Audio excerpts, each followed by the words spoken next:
العالمين سيدنا ونبينا وحبيبنا محمد صلى الله عليه وآله وصحبه ومن اهتدى بهديه واستنى بسنته إلى يوم الدين أما بعد. Dear brothers and sisters in Islam, Assalamu alaikum wa rahmatullahi wa barakatuh, and welcome to this new episode of Ask Huda, broadcasting to you live from Jeddah, Saudi Arabia.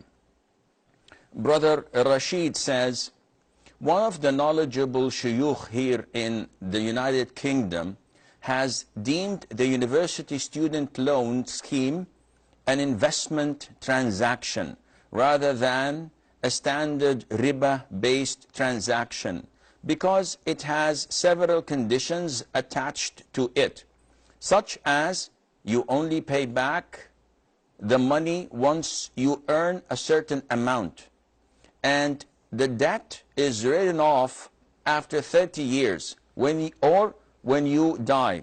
Is this a valid opinion?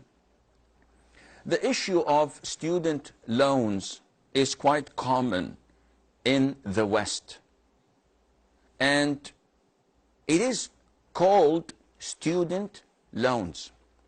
And the Shar'i rule that all scholars agree upon is that any loan that draws in or drags interest, then it is riba.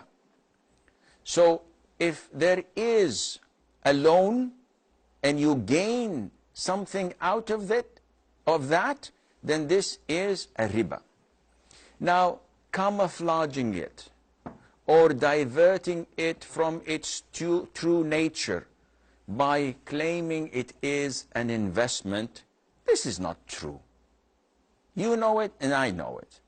The government gives you £9,000 per year, and it tells you that if your income exceeds something like 21,000 annually, in this case you have to pay the 9,000 back plus interest.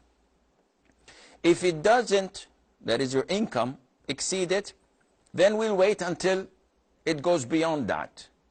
And if you die, we forgive you for that. And if you reach a certain age or after a number of years, as it's stated in the question, they'll write it off, 30 years. So some say that this is an investment. The government is investing in you. This is, with all due respect, nonsense. The government is not investing at all. They don't believe in halal or haram. They believe that this money may have a very big possibility of a return to them. So their citizens benefit, the government itself benefits from the interest money and from producing citizens that are productive by giving them university education. However, this doesn't change a thing. It is riba. It is a loan plus an interest on top of it, which led so many Muslims, and this is unfortunate, to cheat and lie. So they graduate system engineers or industrial engineers or chemical engineers or whatever position. They get a job, but they agree with the company, with the employer, not to disclose the real salary. Or they insist on not reaching the threshold so that they would not be forced to pay the interest. So they lie, they cheat, and they try to dodge. If it were an investment, they try to dodge giving the profit to their partner in this endeavor or in this joint venture. But this is not. This is clear riba. And I've asked shuyukh, and I'm talking about real scholars in Saudi Arabia about this, and if there is a possibility of looking at it from an angle of so-called investment, they said, no, this is nonsense. This is clear riba. Wavering or writing off some of the conditions of riba does not change its nature. It is still riba. So one says, what should I do? Should I remain being unemployed? Wallahi, this is something that you have to figure it out.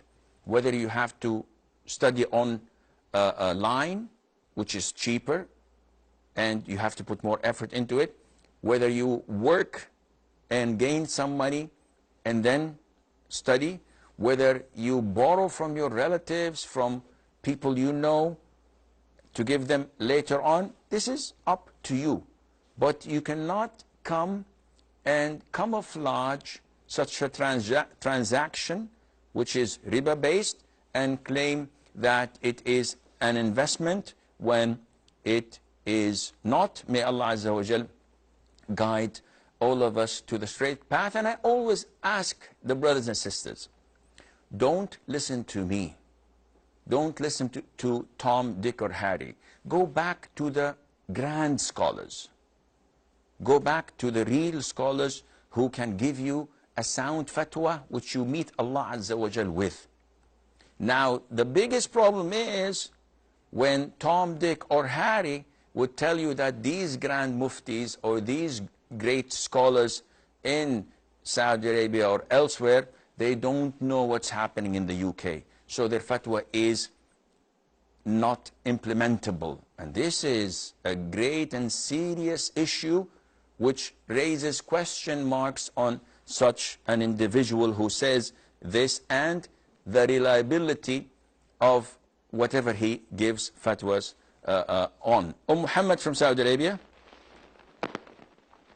Muhammad.